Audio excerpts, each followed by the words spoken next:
Plus ou moins 8960 litres de boissons alcooliques indigènes communément appelées l'Otuku, 500 ou capitambélé, déversés sur le sol et de facto incinération d'une quantité importante de chanvre à fumer le samedi 16 juillet 2022 après leur saisie par le parquet que le tribunal de grande instance de l'Ikassi.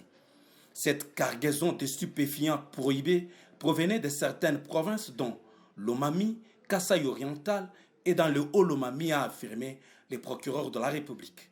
Ces produits, nous ne pouvons pas dire que ça appartient à tel ou à tel, parce que c'est une cargaison qui vient du Kasaï, selon certaines informations, et là il y a eu au moins 4 chargements à différents endroits.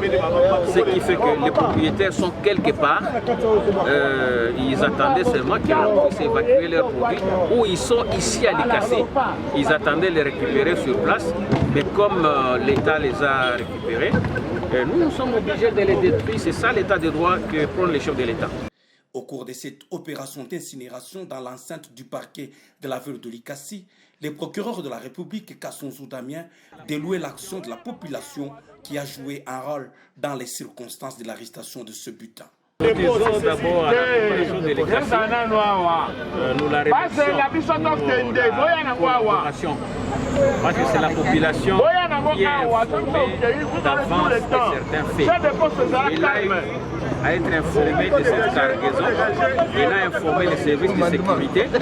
Ces derniers se sont mis en mouvement et on a intercepté les camions avec les produits dedans. C'est ainsi que nous avons ouvert un dossier, nous avons fait les rapports à nos chefs hiérarchiques. Ils nous ont instruit de détruire ces produits parce que leur conservation pose des problèmes. Quant à la quantité saisie, hormis les gîtes des chanvres à fumer, dont certains sacs dissimulés avec le balai, l'alcool indigène dans les bidons de 20 litres et d'autres cachés dans les sacs contenant un peu d'huile de palme ainsi que des ballots de moustiquaires imprégnés. C'est ainsi que nous venons de détruire les 448 bidons d'alcool qu'on appelle communément l'Otogo ou à Guinée.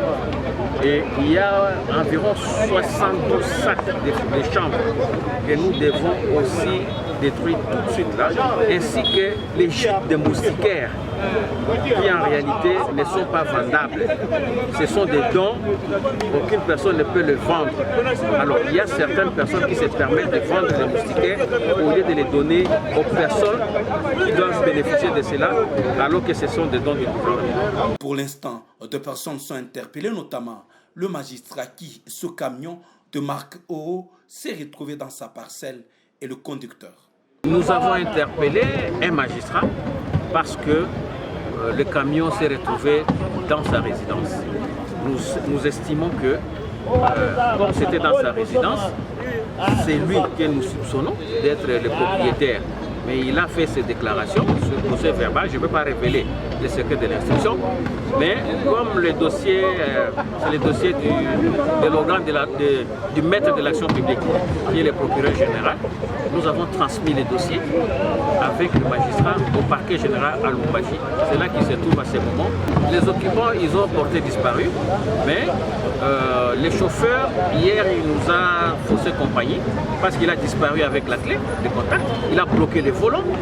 Nous avons eu des difficultés pour déplacer les véhicules jusqu'ici. Mais Dieu merci, aujourd'hui, il s'est présenté. Nous l'avons entendu sur procès verbal. Nous l'avons placé sous les liens du mandat d'arrêt provisoire et nous allons faire le rapport acquis des droits. Ces incinérations sont effectuées dans le cadre de la lutte contre le trafic de stupéfiants qui contribue à la dépravation de la jeunesse. Ainsi, c'est en présence de l'autorité politico-administrative dont le maire de la ville de l'Ikassi, Desbald Pete Kapandé, et les membres du conseil urbain de sécurité que ces stupéfiants étaient incinérés.